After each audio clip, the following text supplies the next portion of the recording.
Hello students, welcome back to my class. Last day we have been learning about the different types of solutions. Today we will start our lesson from transport, that is active transport. Now what is active transport? It basically involves the movement of the materials across the plasma membrane using the energy in the form of ATP, and it is a very fast method. Next, we will know about bulk transport. What is bulk transport? The transport of the large, bulk means huge, the large amount of substances across the plasma membrane by using energy by special method. Two types of bulk transport are there. One is endocytosis, another is the exocytosis. Endo, the word endo means inside. Now the flexibility of the plasma membrane, it enables the cell to engulf the food and other materials from the external environment. That is known as endocytosis. It is active cellular intake of the materials. Two types of endocytosis are there. One is the phagocytosis, another is the pinocytosis. Phagocytosis means cell drinking. Now here what happens? The transport of the solid matter like food, pathogens and foreign matter across the membrane passes by forming detachable vesicles. That is known as phagocytosis, or we can say cell eating. And another is the pinocytosis, or we can say cell drinking. Now here what happens, the intake of the droplets of extracellular fluid, this is basically dealt with liquid portion. The droplets of the extracellular fluid along with the submicroscopic particles is known as pinocytosis or cell drinking. Now pinocytosis, what it does, it helps in the intake of the solute such as insulin when intake of some liquid materials is taking place. That is known as cell drinking. And what is exocytosis? Exo, the word exo means outside. The process of eliminating out the secretory materials from the cell is called exocytosis or cell vomiting. Now here, to remove all the undigested residues or substances which is brought in by endocytosis, which is not used up by the plant, that takes place by means of exocytosis. Next we will know about cell wall. Now in addition to the plasma membrane, the plant cell has another rigid outer covering which is known as the cell wall. It lies outside the plasma membrane.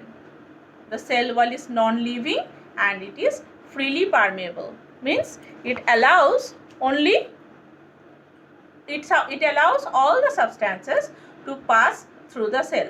Last year we have learnt about semi-permeable membrane.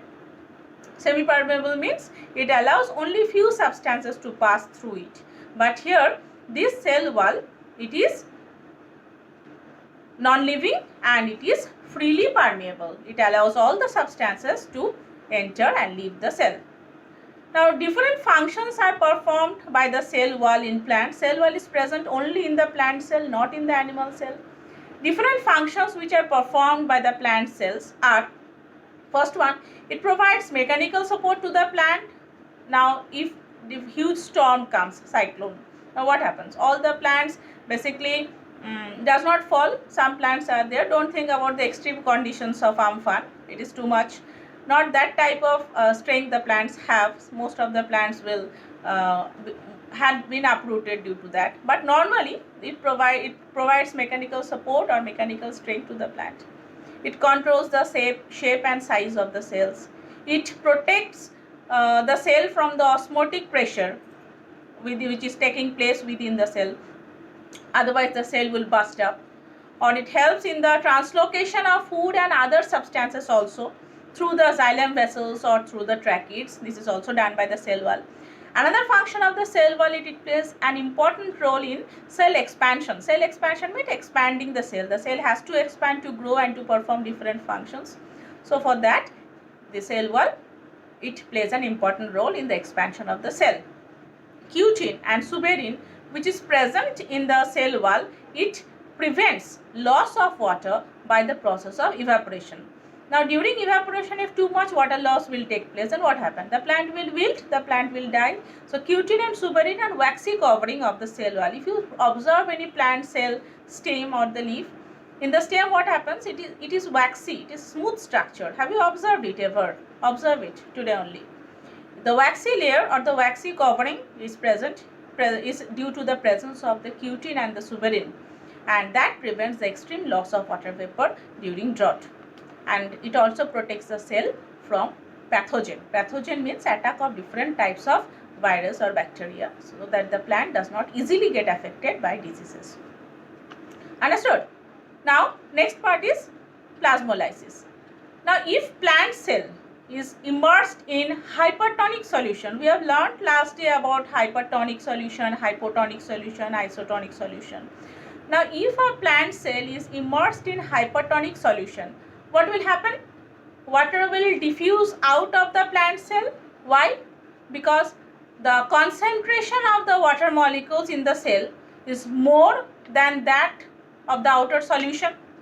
Due to this continuous exosmosis, the protoplasm will shrink and it will separate from the cell. Shrinkage of the protoplasm will take place.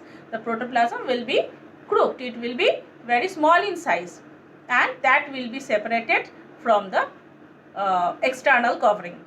So this process is known as plasmolysis.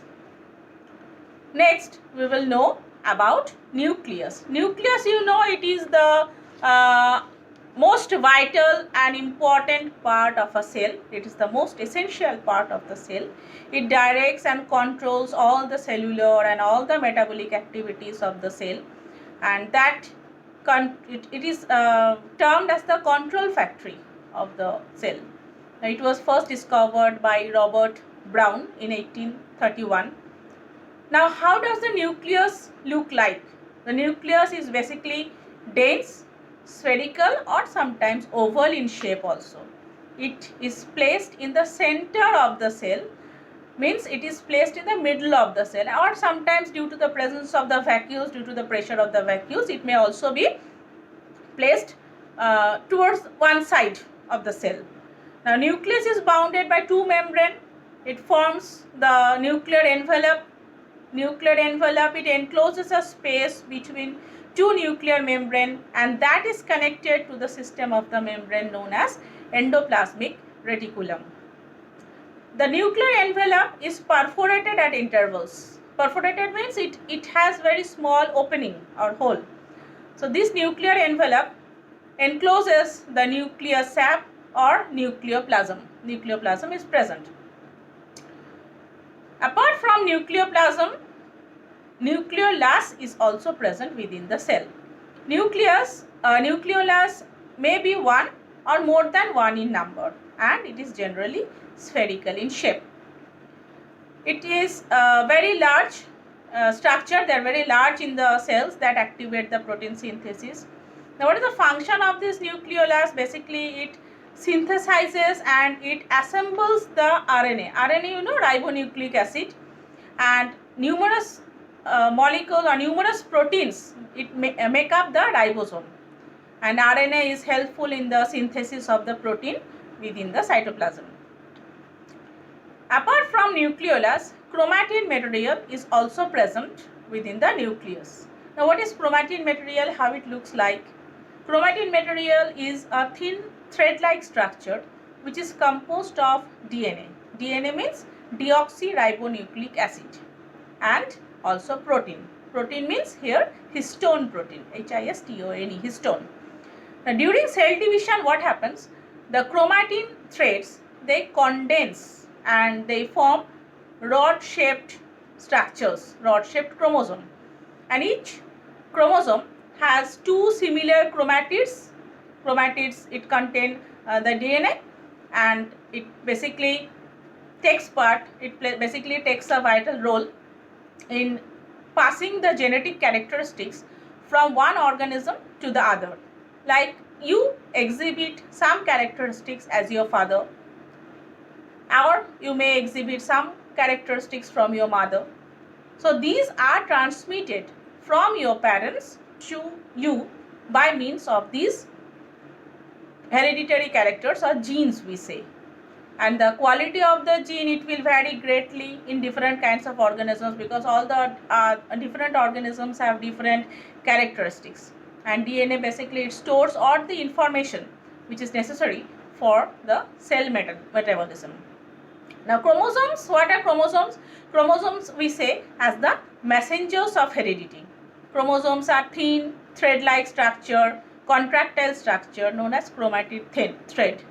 And this condition of the chromosome is found in the interphase or the resting phase of the cell.